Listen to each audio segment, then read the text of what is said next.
Yeah, this is the Sunday morning after we sprung the clocks forward.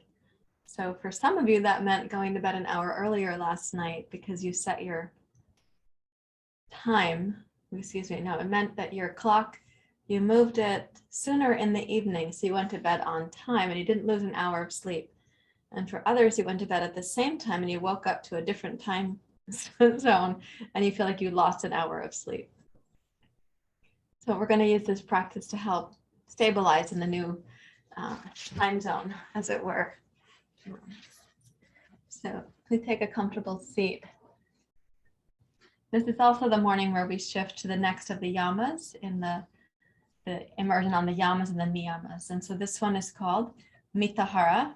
And Mitahara means, classically translated, it means a certain number of handfuls of food for breakfast and lunch twice a day.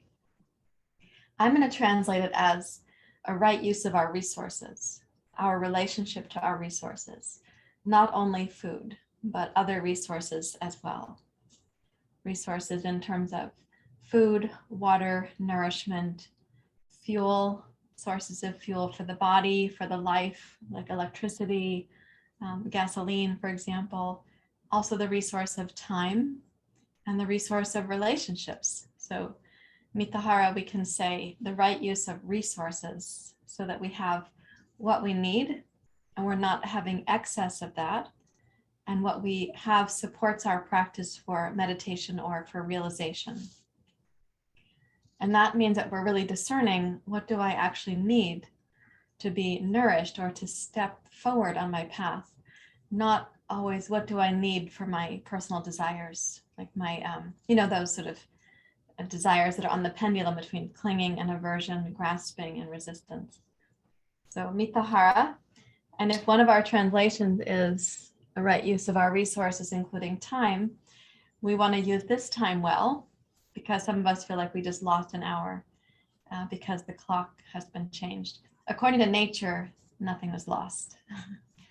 We experience no loss according to the natural world, which is still on the same schedule that it was on yesterday.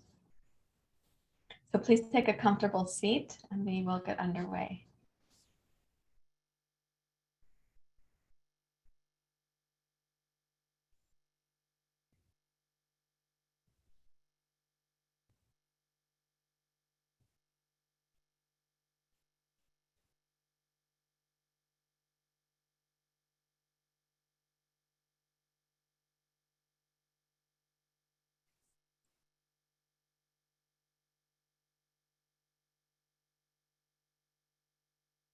Let your attention come into your body, your mind,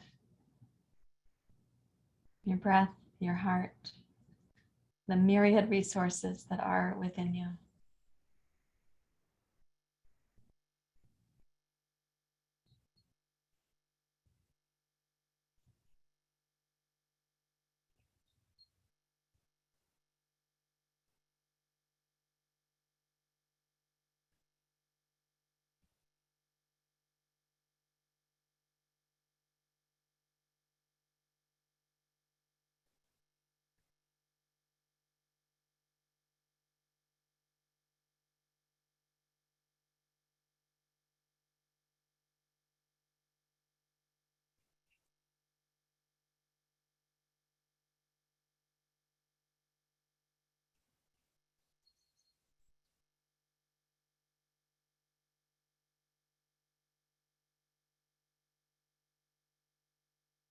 Notice what is present right now in your thoughts or any sensations in your body. You might notice the overall feeling tone or your mood.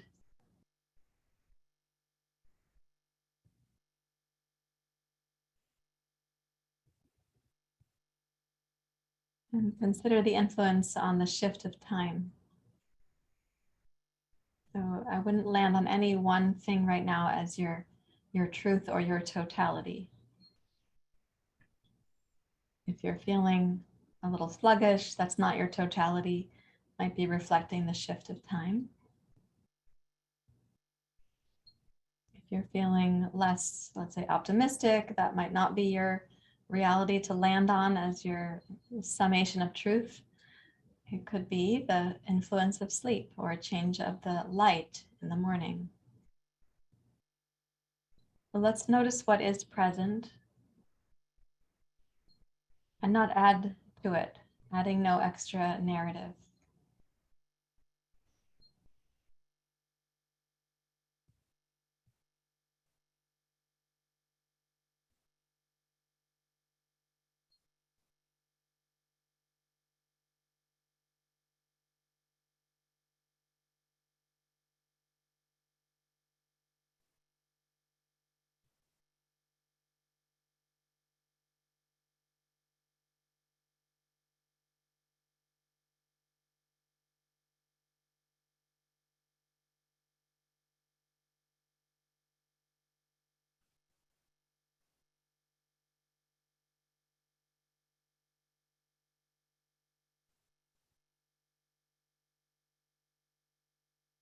Raise your hands to your heart.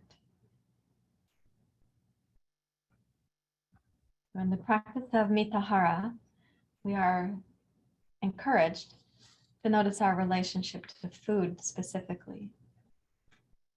But that is a resource, as many other resources are. I want to encourage us to look at our relationship to resources. How are you hydrating? How are you nourishing?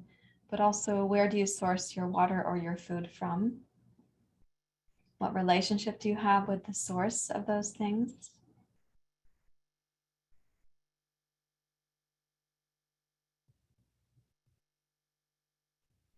Are you keeping care for your home or your body to be warm enough? And what relationship do you have with the source of your clothing, the heat source in your home, the utilities, that which is governing your neighborhood or your city?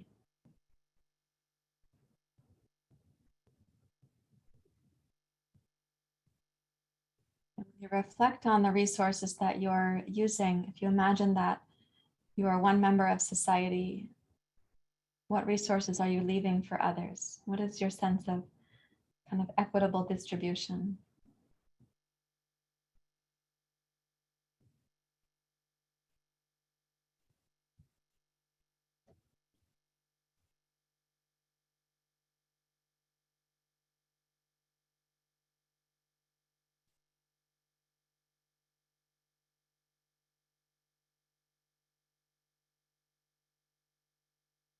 And with these reflective questions in your mind, in your heart, let's chant together the Gayatri Mantra.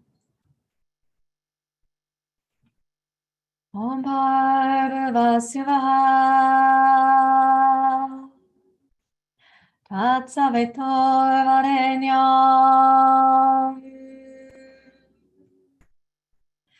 Bhargo Devasya Dhimahi Dhiyo Yona Prachodayata.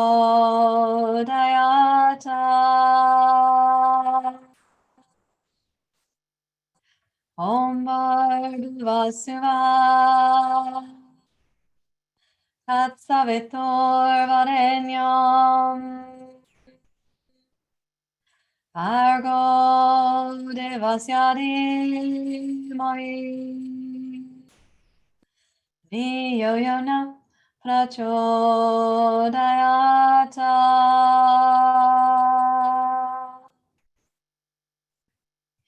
Om Bhargava Shivaha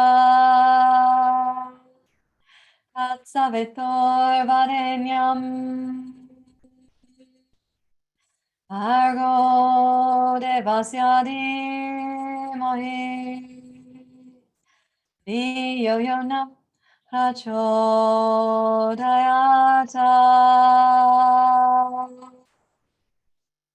Om Shanti Shanti Shanti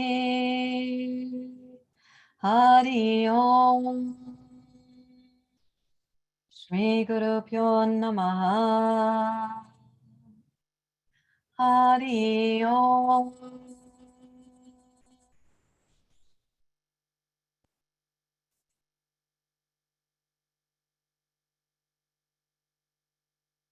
You may bow your head to your heart. Release your hands when you're ready to, and you're welcome to open your eyes.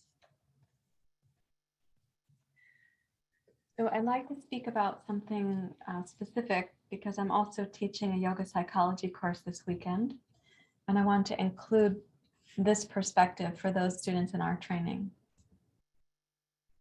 I think it's really helpful for us to have both a kind of macro view of these resources that we're sharing, and then a kind of micro view inside our own body. So in the macro sense, for example, right use of food. How much do we actually need for the body to be sustained for our version of purposeful work, whether that's hard labor or administrative work?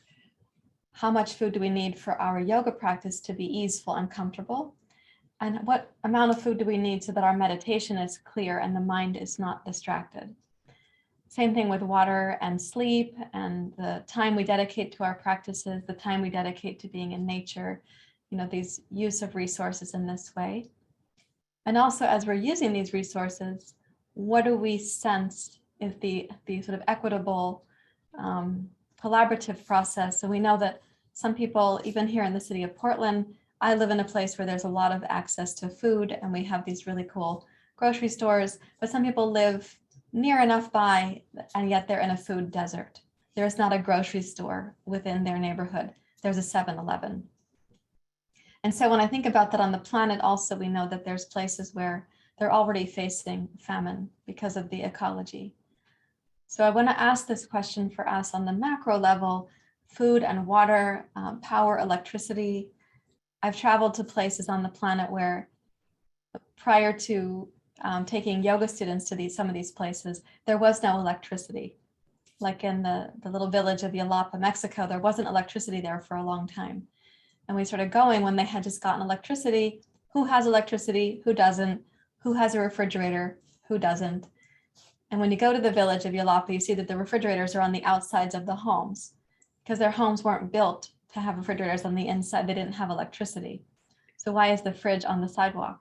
Because that's where it fits, given the numbers of people in the house. And who has electricity and when?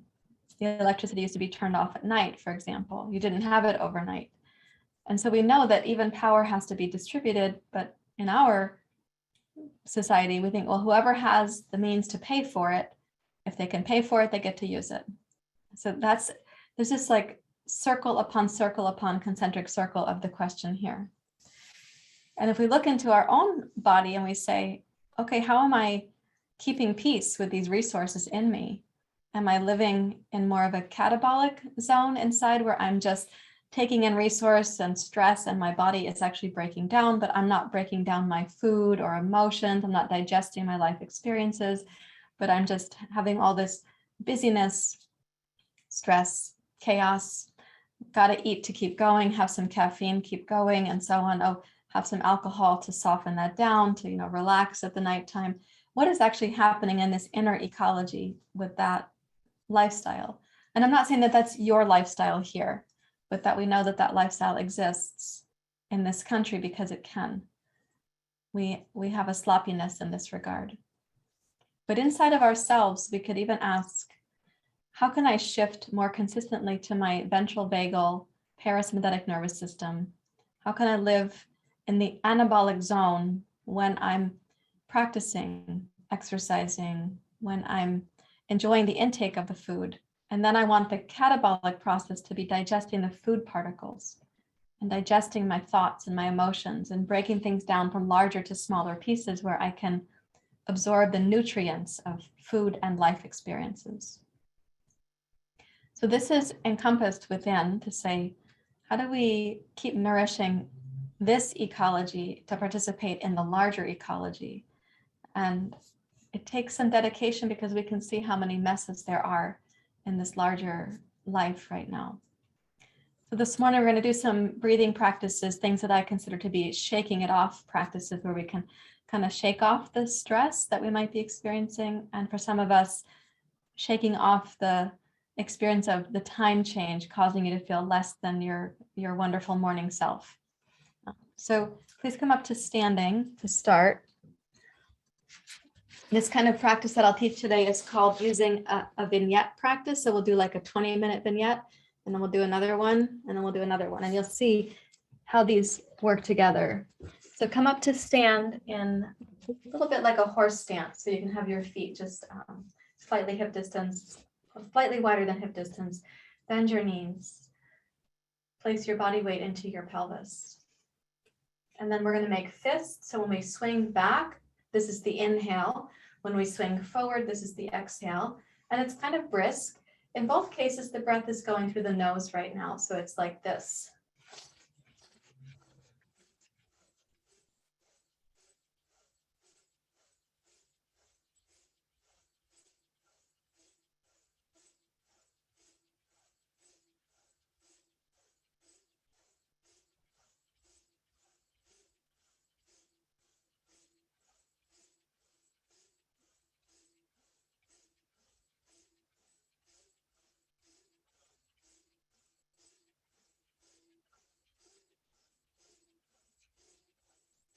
Five, 4, 3, 2, 1. Inhale the arms up. Okay, bend your knees, come down like a rag doll. Exhale.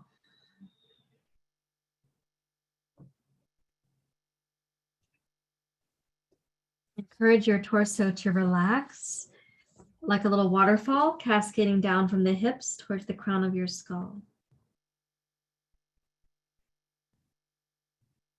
If you feel the instinct to yawn, go ahead and follow that. That would not be unexpected in this case. And slide your hands up to your knees, press down, rise up, and we're going to repeat that. For those who want, you can go a little bit faster if it's not too jerky for you to do it faster.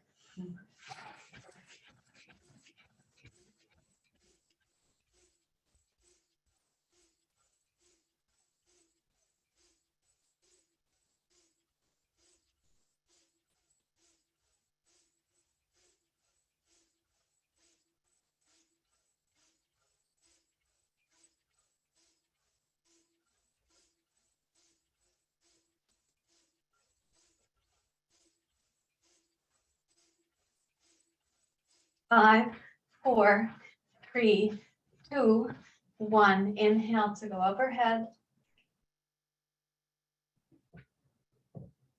Bend your knees and exhale down like a rag doll.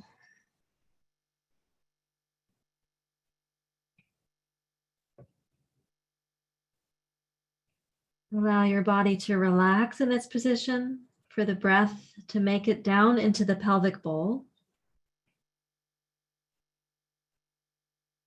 And if you feel like yawning or sighing or moaning or groaning, all of that is welcome.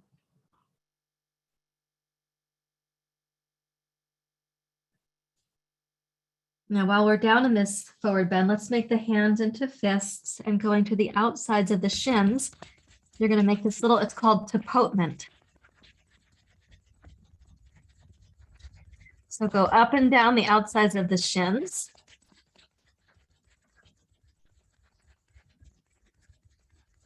And then to the back of the calves.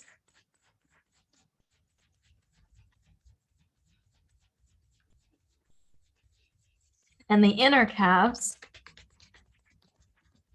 Go down just above the ankle bone and up just below the knee.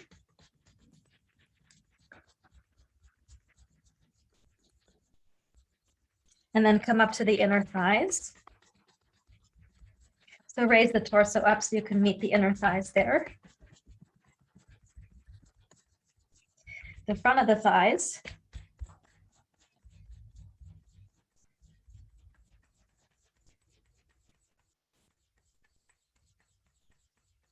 The outer thighs.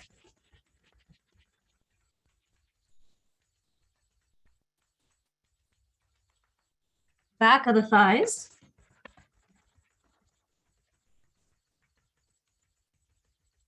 The outer hips.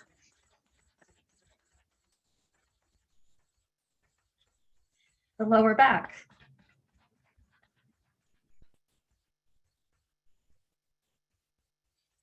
The sides of the waist near the lower back.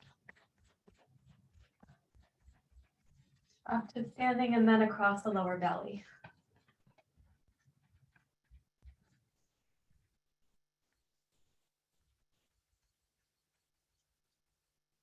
And let's pause and notice just from the navel and the sacrum down. We didn't do the upper body yet.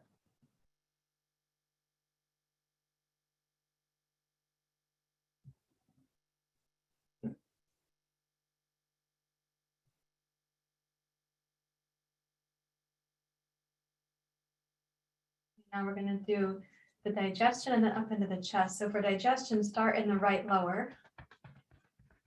And come up across. And down the left.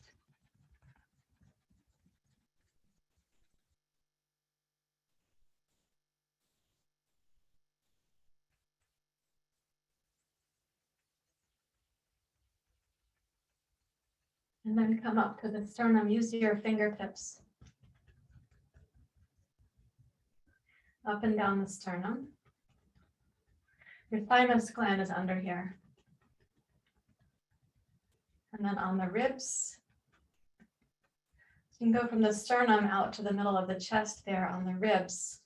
And then sometimes it's helpful to cross the hands. Sometimes you can get to the individual, but for me it's easier to cross. Now we're going to take the left hand on the right upper chest. Make a fist, actually, left fist. And then into the armpit. And up the tricep.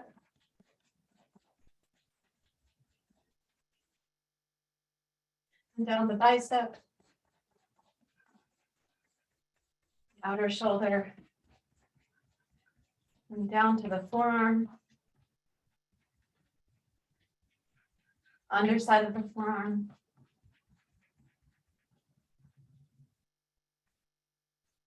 Outside of the forearm, and then the hand.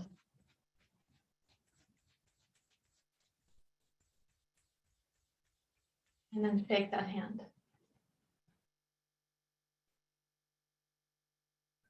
And then 5 times strongly. 1, 2, 3, 4, 5.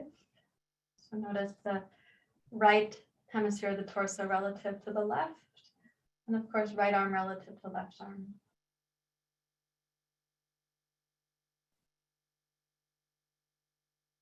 Take the right hand, like Tarzan, I guess.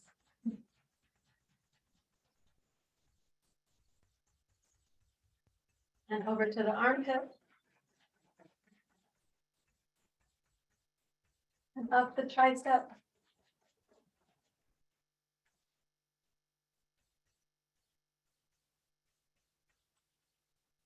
And on the bicep.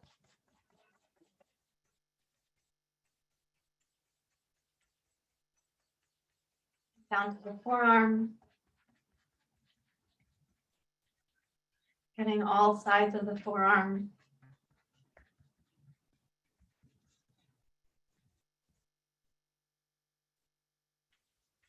And then down to the hand.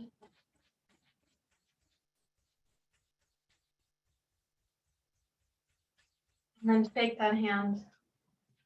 Shake it like you got a slug attached to it. You're trying to get it off. Nobody wants a slug on their hand. Okay, and then 5 times strongly. 1, 2, 3, 4, 5.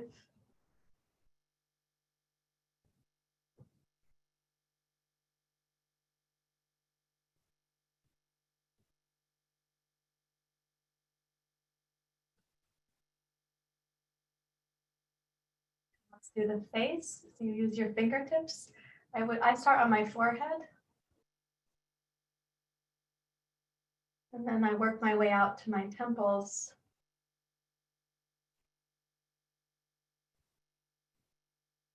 And then on the cheekbones, the outermost part of the cheekbones, and under the eyes.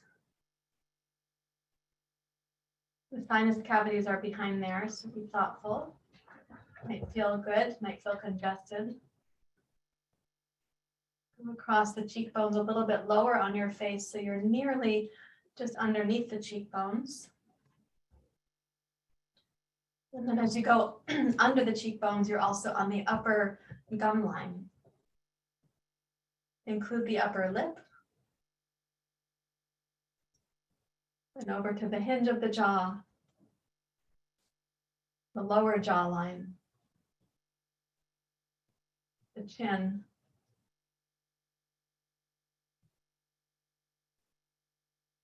Let's go to the ears and pull on the ears.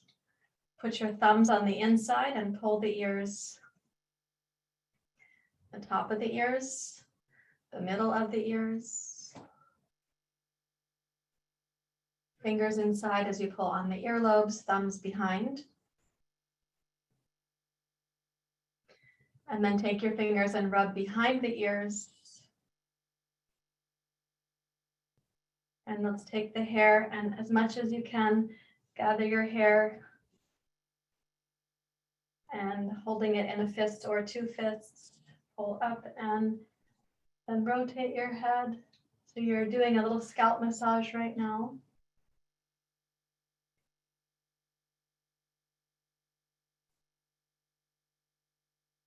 Okay, let that one go and come down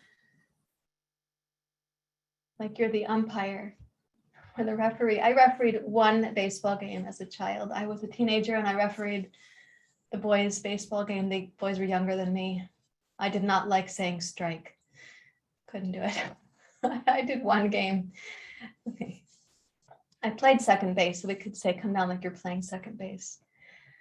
My twin sister played shortstop, which was kind of cute. She was there and I was here. Okay, so this, we're going to tip the head slightly forward. This is also called post-run breathing, like you just went for a run. And I'm going to ask you to just gently tip the head forward so you're gazing down. Straighten your arms. So your shoulders do shrug up towards your ears. And start welcoming the breath down lower into your abdomen.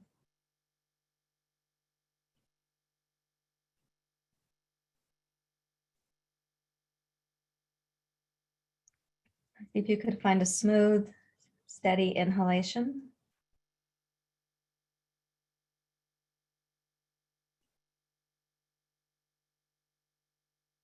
And with no sense of pressure on either inhale or exhale, can you find a smooth, relatively complete exhale?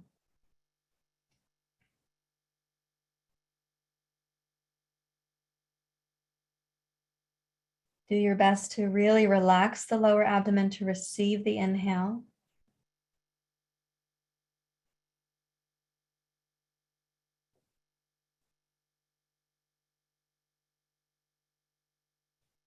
And then to tone the lower belly, but without a sense of tightening. So you're going to tone the muscles of the abdomen, but we're not tensing. We're not adding any mental tension.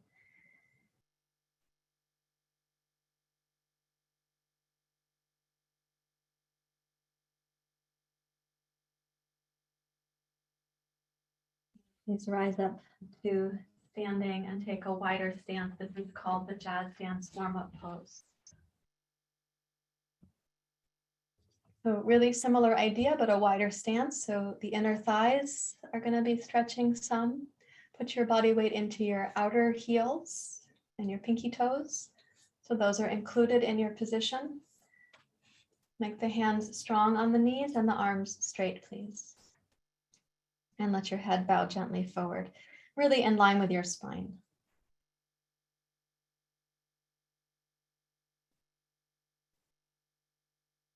And welcome the breath. So it is a kind of relaxation of the lower belly, the release of habitual tension to receive the inhale.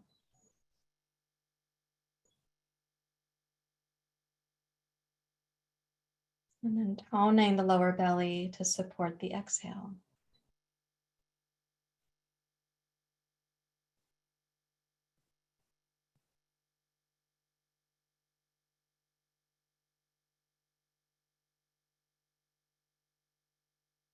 Press down into both heels and please rise up to standing. We'll go toes in and come down to Prasarita Palutanasana.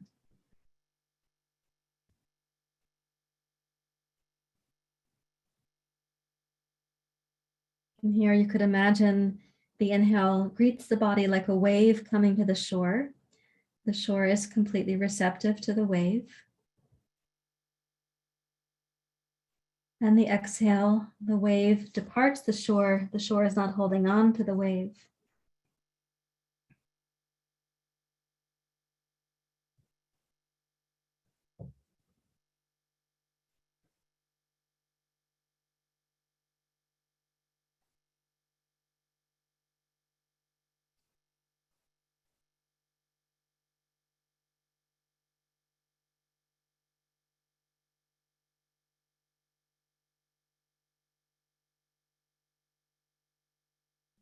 Please rise up to stand and come down onto your back. So this is what I call a vignette practice, which means we're going to have a couple little vignettes. On this one, when you come onto your back, I'd like you to have the space to have the legs out and the arms out, like this. Something like so. And just knowing you have that space, then please bend your knees, bring your arms in, and let's take the left leg up and give it a shake. Add the right arm.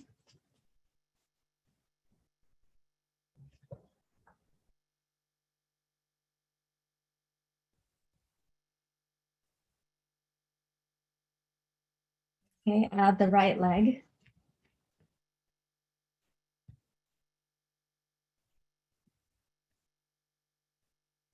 The left arm. Put the left foot down.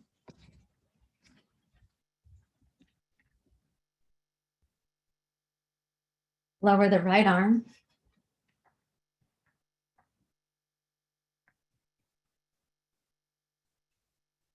Put the right foot down. Lower the left arm. Stretch your legs out. And totally relax.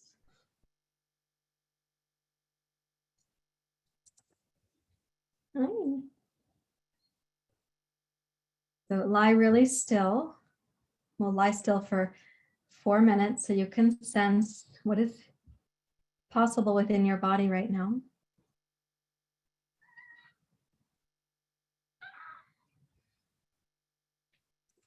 Hi, honey.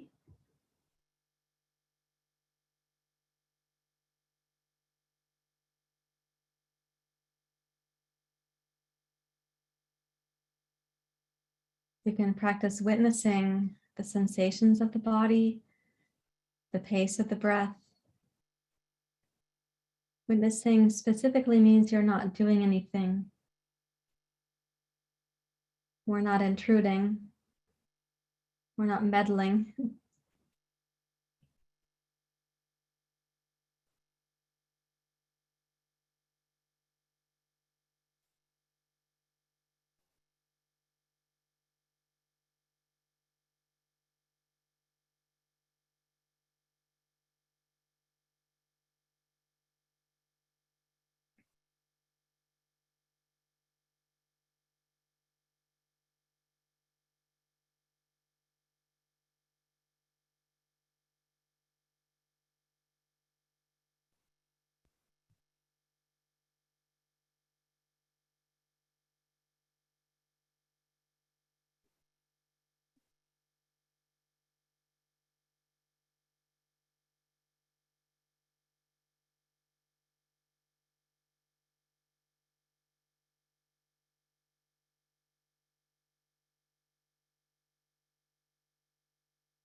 Your mind to be really still, simply observing. In the same way you might listen to the rain, to the traffic. You might feel a breeze on your face, In the same way, listen to what's happening within your body.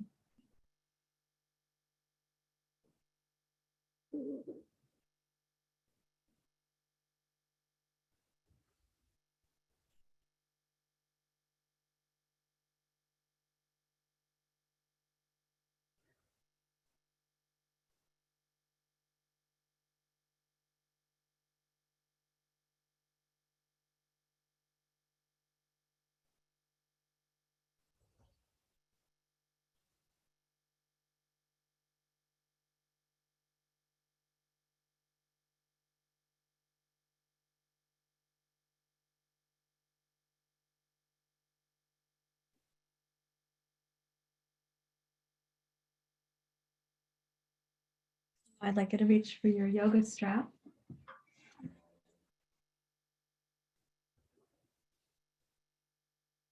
Just putting my blankets aside, and I'll get my strap.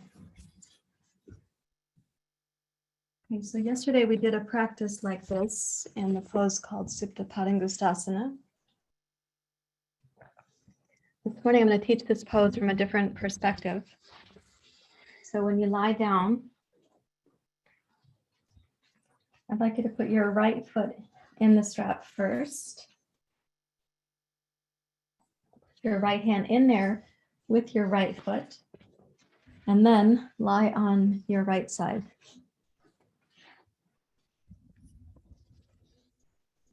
Bend the left knee, so it's just going to come resting on the right leg. Okay, bring the left knee up to the chest, lengthen it out, and then begin to roll to your left without falling. Keep the right outer leg and outer foot on the floor there. So you're rolling as well as you can. You're not tipping over or falling over. And then raise the left arm and your left knee and return. Let's see if we can do that again. So there has a kind of intuitive feel to it. Lengthen your left leg, left arm, this time overhead, and then begin to roll. Keep the right leg strong. So you roll open to your left. And then take the left arm down, bend your left knee, bring them up together. Okay, so let's inhale, lengthen your left leg, left arm. Exhale to roll without falling over. Inhale, left arm down. Exhale, pick up your left knee and roll back to the starting position. Inhale, left arm, left leg. And exhale to roll without falling over. Inhale, left arm down. And then exhale, pick up your left knee and bring your left knee and arm back to the starting position. We'll do it one more time. Inhale, lengthen your left leg. Sorry, Biddy. And exhale to roll, keeping the right leg strong and stable so you don't tip over. Inhale, take the left arm down. And exhale, return to center. And now this time we're going to stay in the position. So as you lengthen through your left arm and leg, and begin to rotate. So you're going to keep the right leg stable and rotate over. We can keep the left arm overhead. Now it's possible that the back of your left hip is not touching the floor. And that's okay. You can be responsible for your body parts. So when you are rotating, I want you to sense from your right heel through the inseam of your right leg across to your left hip. And from that place in your left hip, reach into your left fingers and your left heel.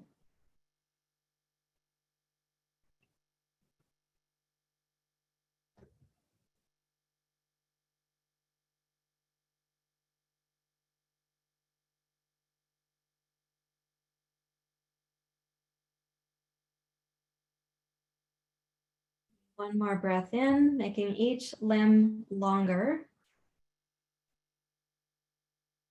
And then exhale and roll back to your starting position. Release the strap from your right foot and come onto your back. I'm checking for kittens. Okay, take the left foot up in the strap with your left hand and then lie on your left side. Okay, we'll start gently. So the left leg is grounded. You can begin by just the first rotation is like, can you rotate and lengthen the right leg and your right arm? Get a sense of what that's like. Take the right arm down, pick up your right knee and come back to where you started. Okay, so inhale, lengthen your right leg and your right arm. And as you exhale to roll, do that without tipping over. So the left leg is going to stay stable. And then inhale the right arm down, And you exhale to pick up the right hand, right knee, come together to return. Inhale, lengthen your right arm and your right leg. Keep the left leg stable. Rotate. And then inhale, a circle with the right arm. And exhale, return. Let's do it twice more with this moving practice. If you're hearing me laughing at my experience, I am giggling with my body because I had my left hip surgery about 6 months ago. And it's really hard to make the transition. The first few degrees of the transition are not stable. And so that speaks to where my recovery is. And it's in progress.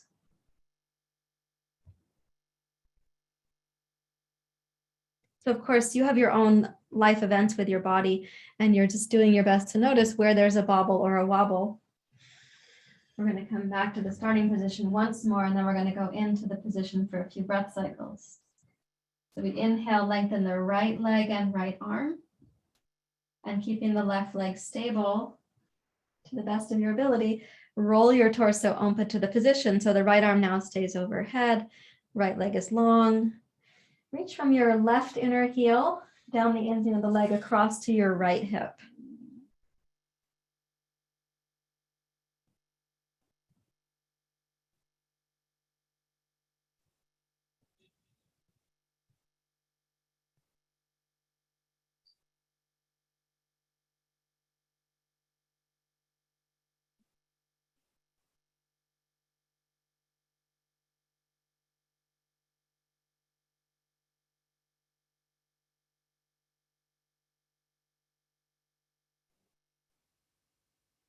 Each of your limbs a little bit longer.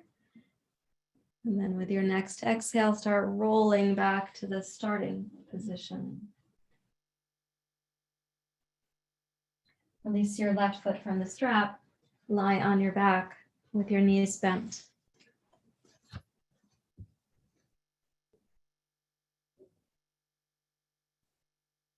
And then we're going to come up to sitting.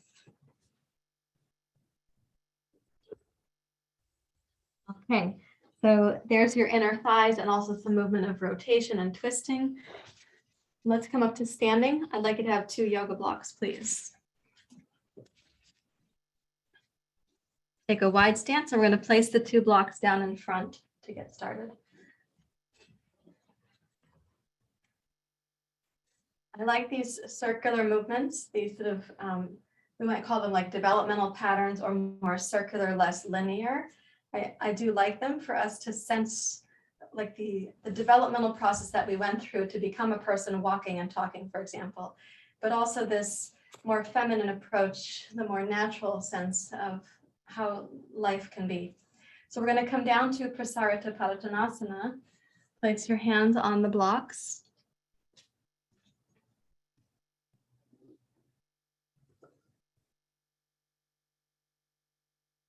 Now, keeping the left hand strong on your block, drop the right arm down. And yesterday I was talking with you about how when you keep one arm straight and the other arm drops down, you already have a twist.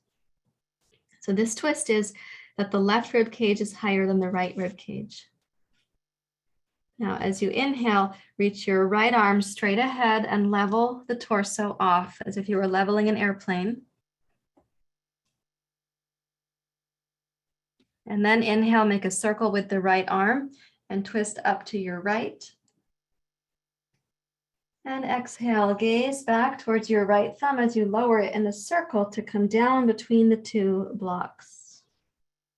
Let's make that one movement now. Inhale, right arm forward and up for the twist. And exhale, right arm down. It's gonna kind of land between the two blocks. Keep the left arm straight.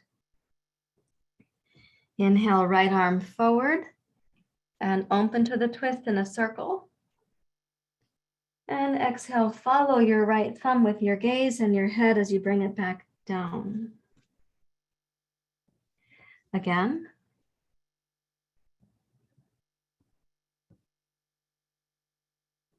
And see what happens if you could, in fact, now follow your thumb with your eyes.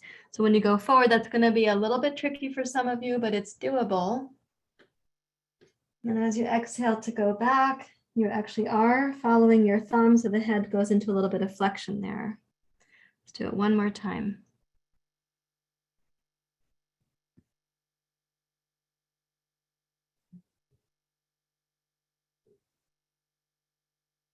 And then place your right hand on its block and drop the left arm down.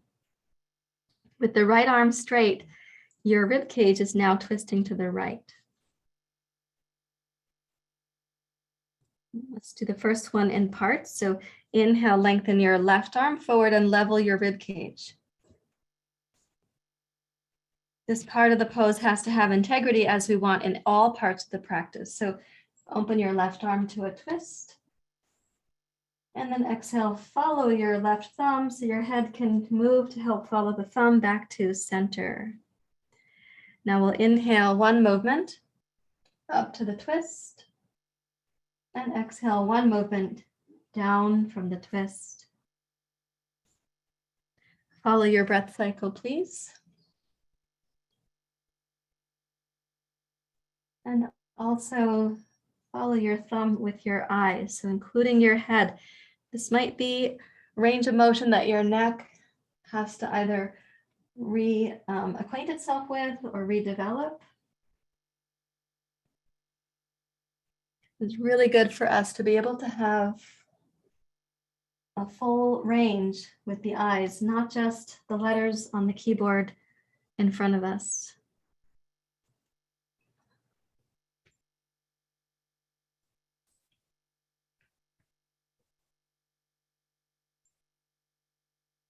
Do it one more time.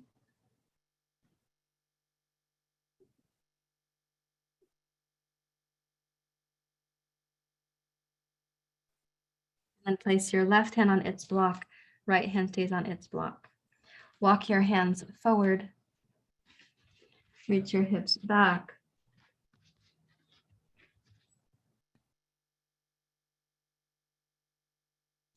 Notice now the geography of the breath. Where do you sense the breath is welcomed in your body?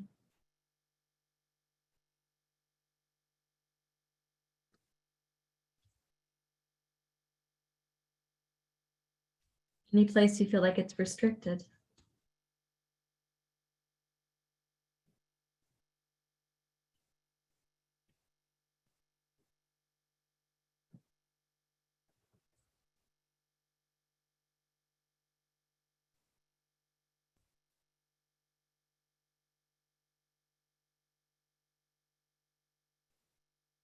Please walk your blocks back to a place beneath your shoulders, and then walk your hands up to your hips and rise up to standing. Let's go. Heel, toe, heel, toe in. And then notice how things are feeling from where you've been. Just on the floor into that standing practice, what is your relationship now to equilibrium or vitality?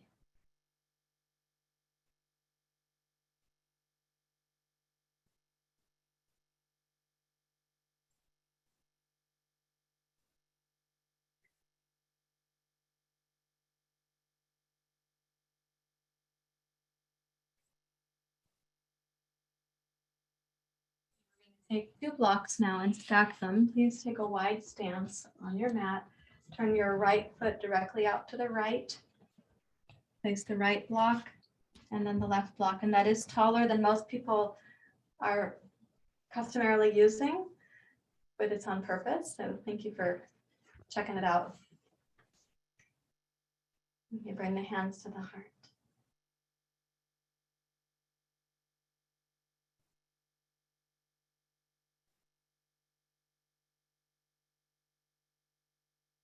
Imagine yourself in this full spectrum way that you have an internal ecology. It's your responsibility to take care of it. It also has its own inborn intelligence. We're a part of this outside ecology. It's our duty to be respectful and to do repair where we can. And it also has its own intelligence. So energize your feet, feeling the earth beneath you. Energize your leg muscles. But imagine the structure of the bones that you were given so you could stand upright. Root the tailbone down and add some tone to the pelvic floor and the lower belly. Open your eyes to look at your fingertips. And as you inhale, follow your fingertips down and look to your right at your right thumb.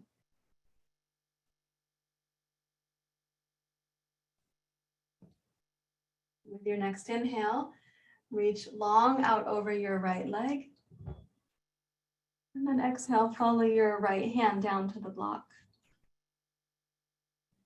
Inhale, raise your left arm overhead past your left ear.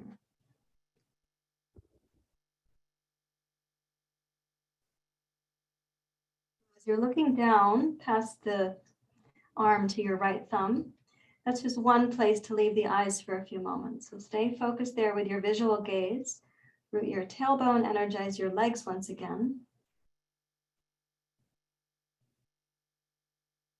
So your mental resources now can just be used on locating your right thumb. Keep it really simple and let your physical resources explore inside your body.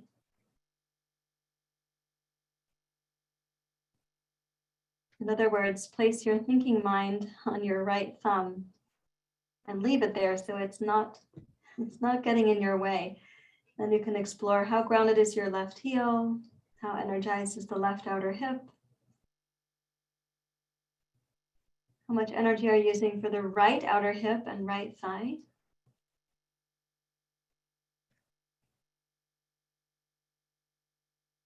And check in with your left arm and see if it would like to be any bit longer or lighter.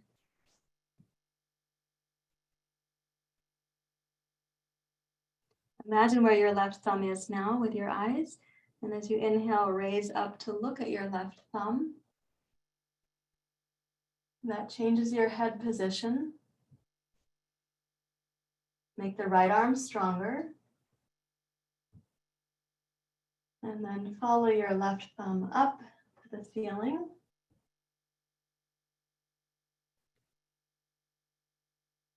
And follow your left thumb down to the left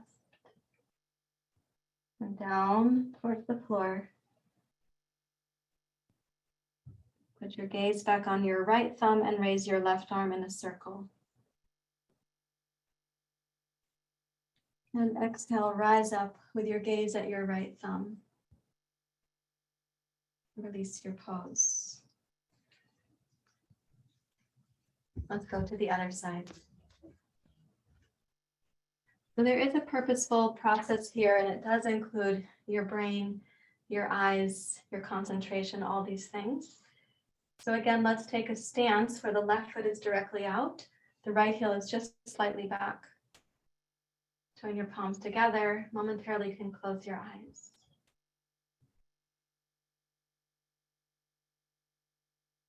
Come back to the inner ecology and the outer ecology as both being your responsibility, your honor.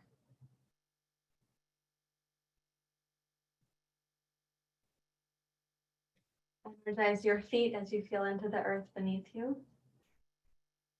Energize your legs. Tone the right hip and butt muscles on the back side. left outer hip, the lower belly. And open your eyes to see your fingertips. And as you inhale, follow your fingertips and then your left thumb. And exhale. Sorry, I missed a little step that I want you to practice. So we're going to inhale, reach out over the left leg. It's like a sense of aspiration. Exhale, place your left hand and follow your thumb. And then inhale, raise your right arm overhead past your ear.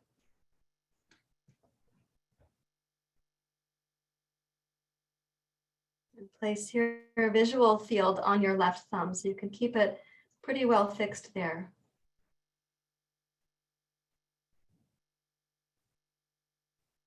And without the eyes sort of dashing about or making a lot of mayhem, you can feel into your physical body.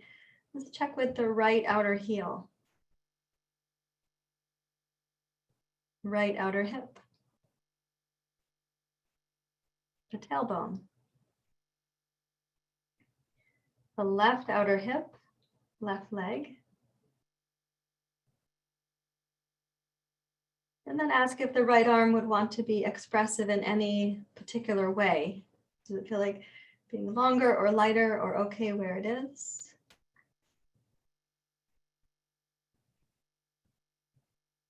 You can imagine where your right thumb is. And as you inhale, lift your gaze up to see your right thumb.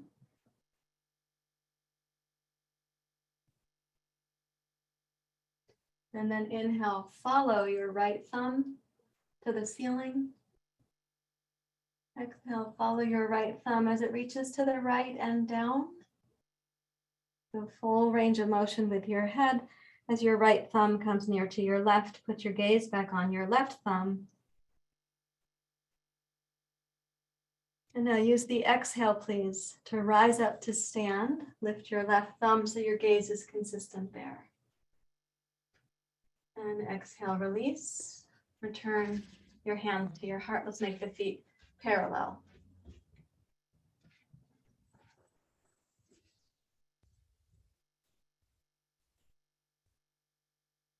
Close the eyes.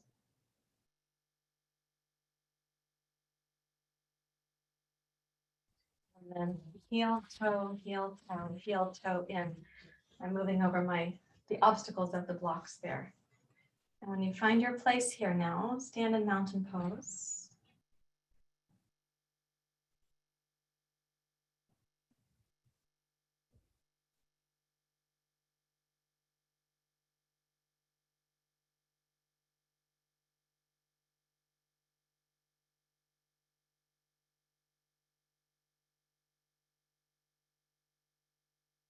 There's a specific way that I would like to teach tree pose this morning. And it's really helpful if you have a place that has a solid wall or a door frame or a window frame, something that you can count on to be stable, and also a block. Okay, so let me move my yoga strap here.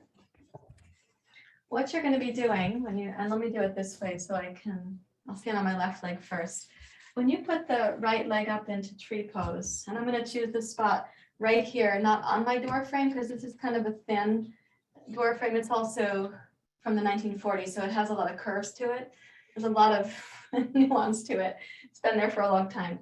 So when I put the right knee up in tree pose, I'm going to want my right knee to be on the block on the wall. I want it to be stable right there. So what I have to sort out is, where do I start?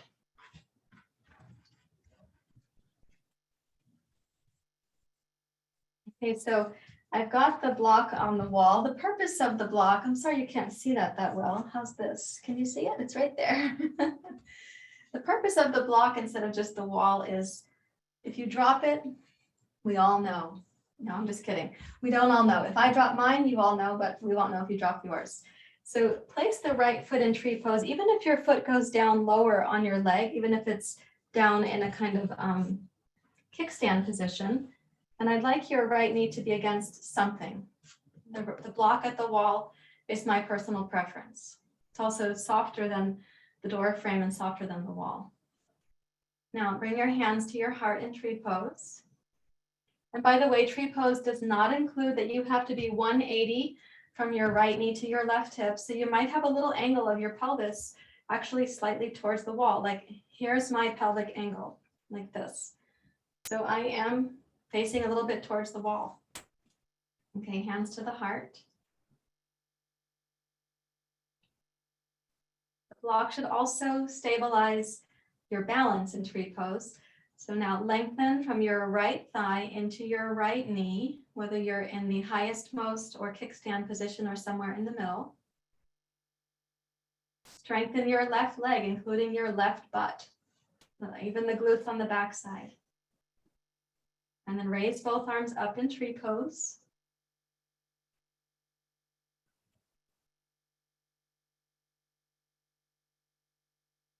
Begin to side bend your tree pose towards the wall. So keep the pelvis stable. We're not moving the pelvis to side bend. It is the torso. It is your trunk.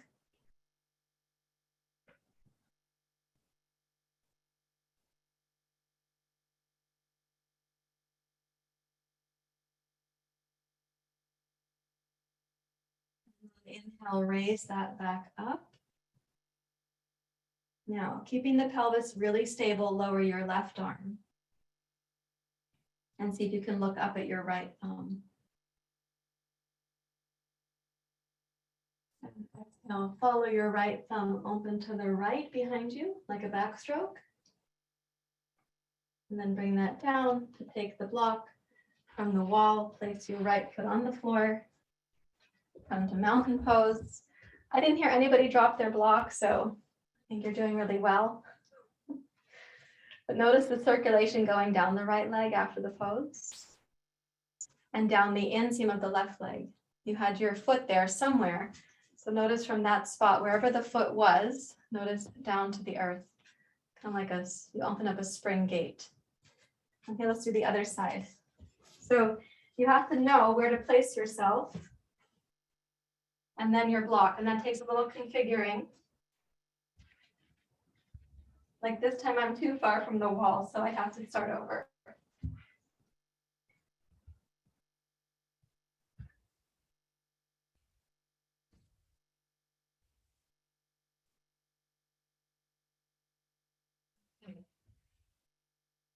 When you get set up again, remind yourself that there's not going to be a 180 in tree pose unless you have a certain design in your pelvis, and that's pretty rare design. Like you naturally sit in a center split because you enjoy it. Then you might have a 180 in tree pose. Okay, so the right leg has to be strong. The left foot presses against the right thigh. We are pressing the block into the wall. Raise the arms up overhead.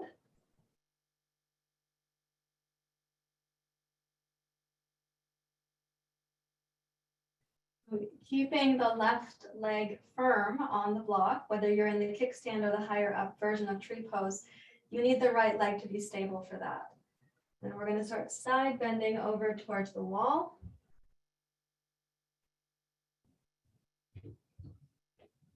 Notice the breath moving down the right hemisphere of the body.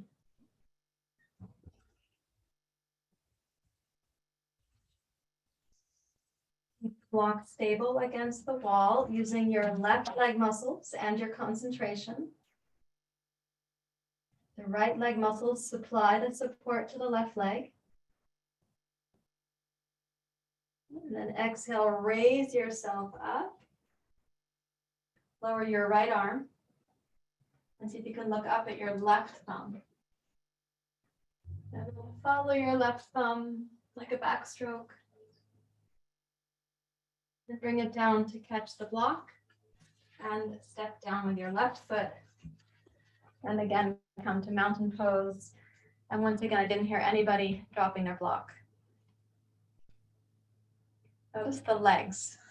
So for me, my left hip is the one that's harder to do up in tree pose because of my surgery. It's still my weaker side. When the leg is up, I can feel the difficulty. But in both legs right now, there's this sense of that spring runoff. We're actually addressing in the inseam of the leg, the kidney, liver, and spleen meridians are there. So that's really helpful for your overall health. In the springtime, liver cleansing, getting the kidneys back on, and having the spleen be healthy too. So let's come down to the floor. Take a block like this to kneel on, or sit on a chair if you just had got your cast off. Or if you've got some other issue with your knees, please take a seat that you can be stable in.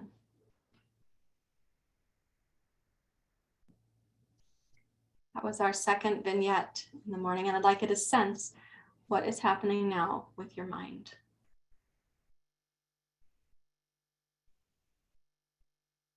Come back inside to check. You have all these resources within you. They are interconnected with the resources around you.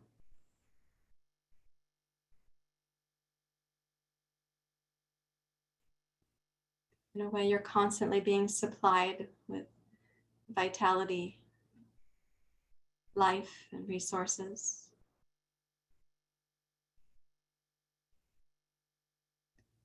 On the other hand, our society has a lot of inequity. Our civilization is really out of balance.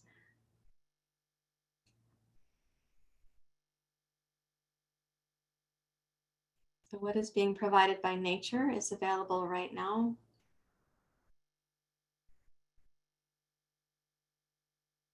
Can you sense that within your body?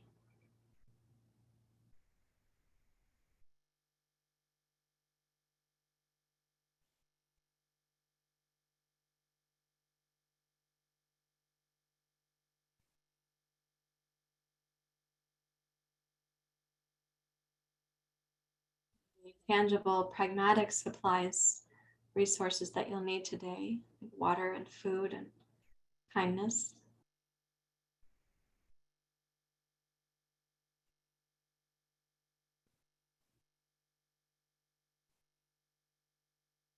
What is your relationship to those at this moment?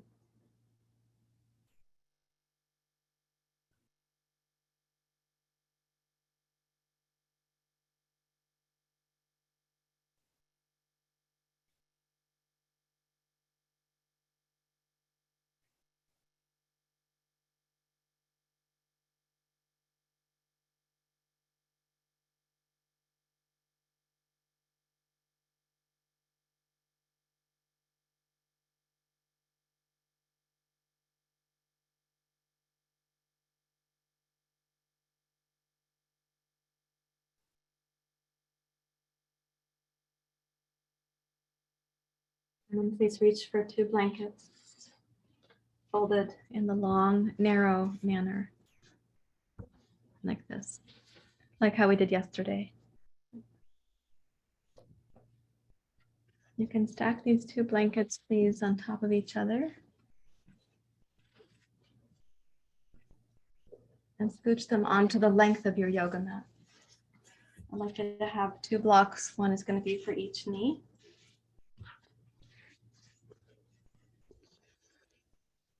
Sit in front of your blanket rather than directly on it. You have a sandbag. Please reach for that. And we're going to lie back and then take the top blanket, make a little curl under your neck. Put the soles of the feet together. The blocks go under the knees. The sandbag goes on your feet. So I put it over my feet horizontally, so it's over my arches. Take the arms out to the side. I'm going to take the blanket from the kitten basket.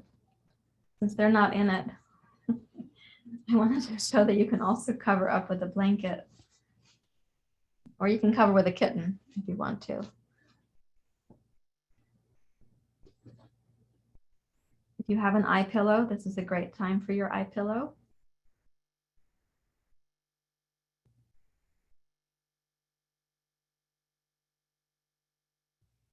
Now bring your mind, as we did yesterday, the focus is going to be on that one tiny place in the abdomen where you sense the inhale and the exhale begin and end. It's as if you're watching the horizon, even though a boat might be going up and down with the waves.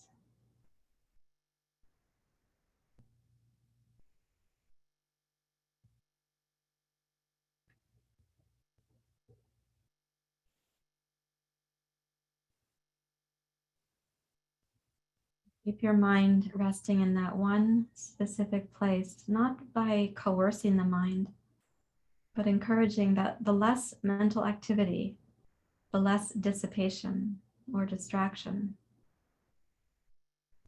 the more intimate relationship you'll have with feeling resourced. It's also related to your resilience, as I said yesterday.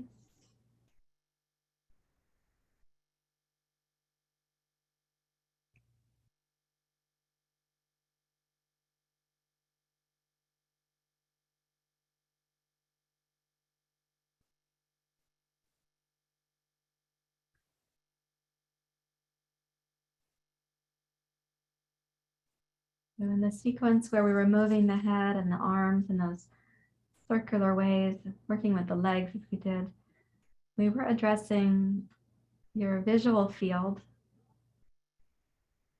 your proprioception and interoception, the lymph system in the neck and throat, and the armpits and the groin. And now you're going to rest your visual field in one spot, the mind and the eyes and the low belly. And allow your body to take care of all the housekeeping chores on the inside.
The mind to be at rest is a simple invitation, but practicing it consistently.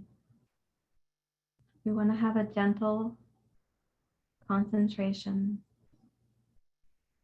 We don't need to be forceful. Gently, gently usher the mind and the eyes back again and again if need be.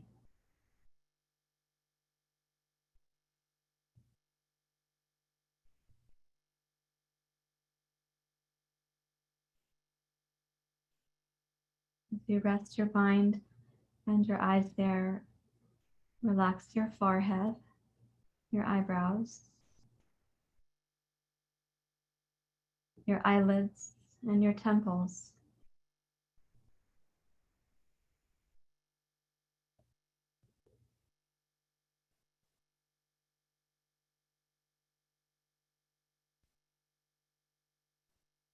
Relax your cheek muscles, the bridge of your nose,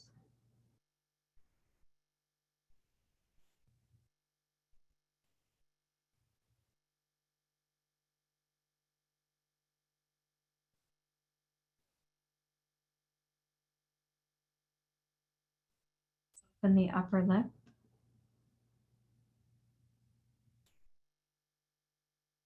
lower lip, your tongue.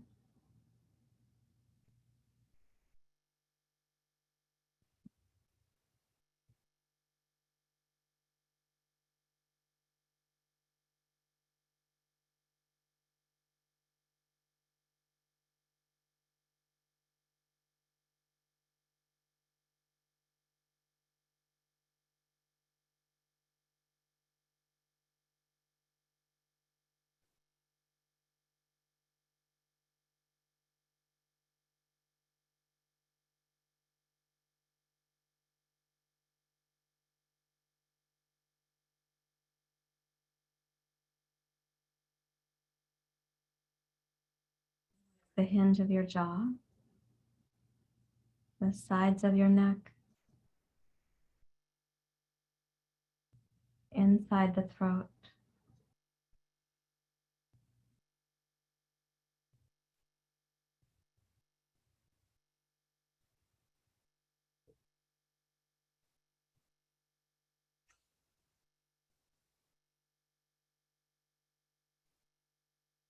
Relax where your neck meets the upper part of the shoulders and upper back.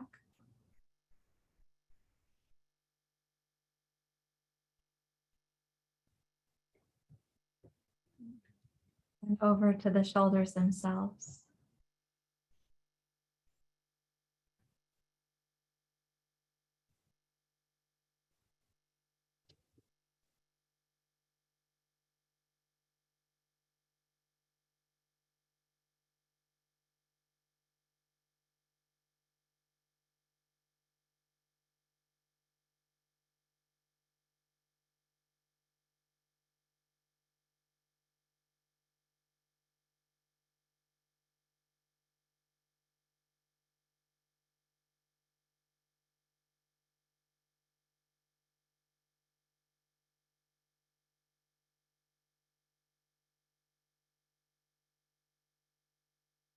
Your eyes and your mind steady in the lower belly.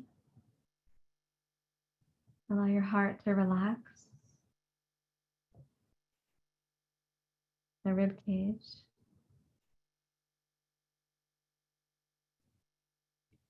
And your lungs.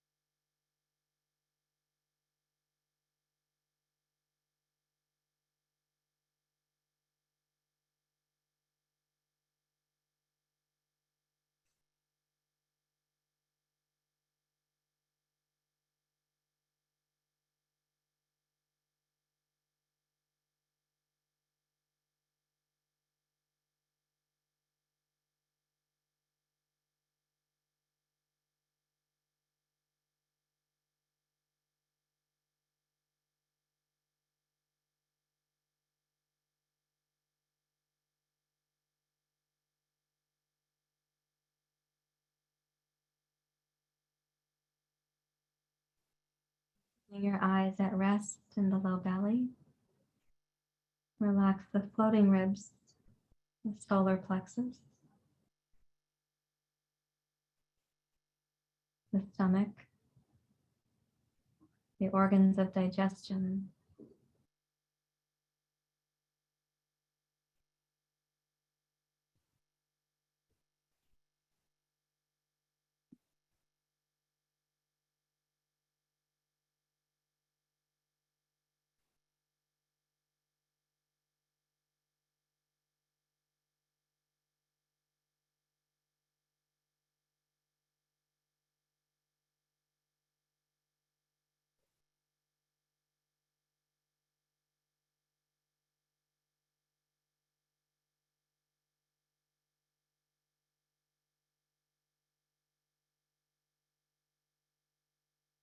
Your mind and your eyes in the low belly. Now also start relaxing the inner belly, the entire pelvic bowl.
the mind and the eyes stable. Relax the upper inner thighs, the thigh muscles, front and back, inner and outer.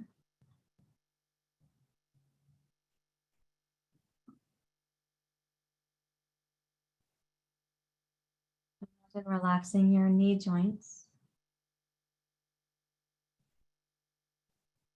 and down through the calves into your ankles and your feet.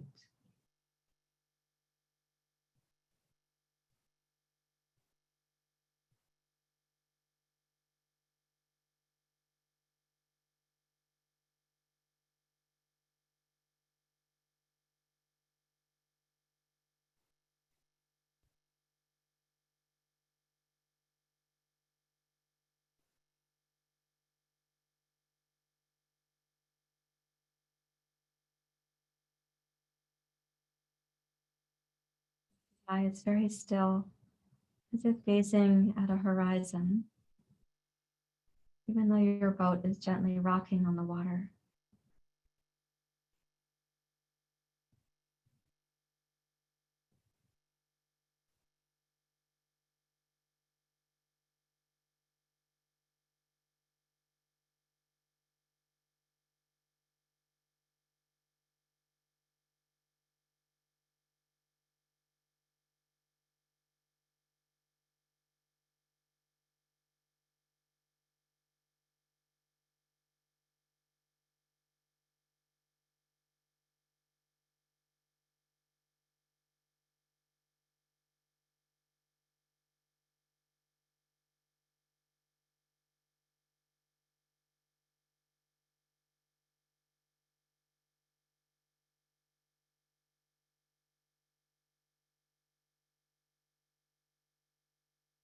Keeping the whole of the body relaxed and also the mind.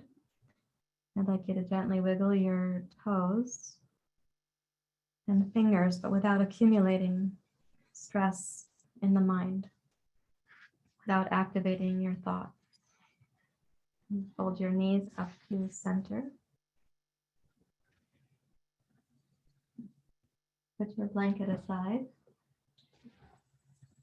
You can put the sandbag aside.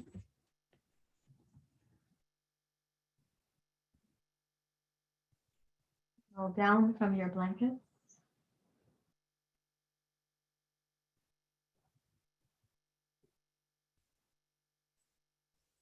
And then rise up to find your seat.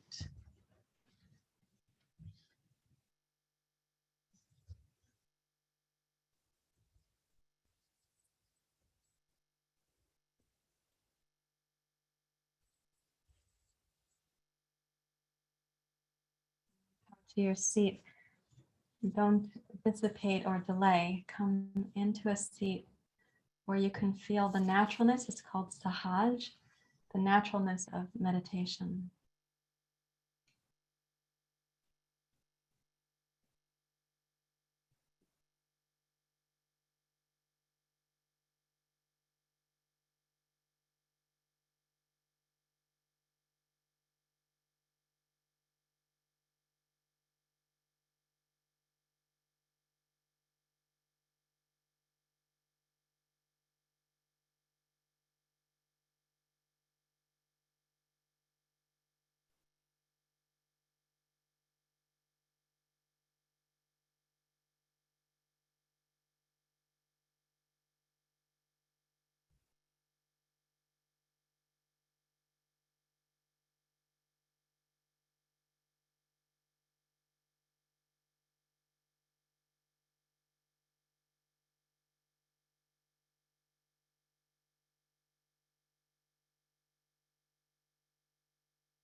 Yourself then in your relationship to resources, food and water, power, both in the sense of what powers your home and a resource of feeling empowered in your life. the resource of time, connection, clean air. What is your relationship with this in this moment?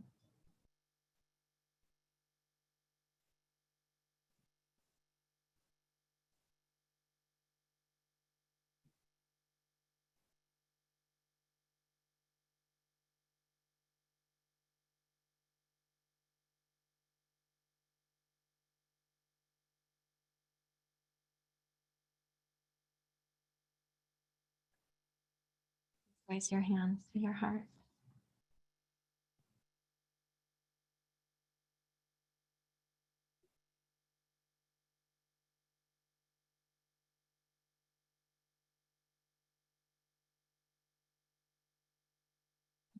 Thank you very much, everyone, for being here. Namaste.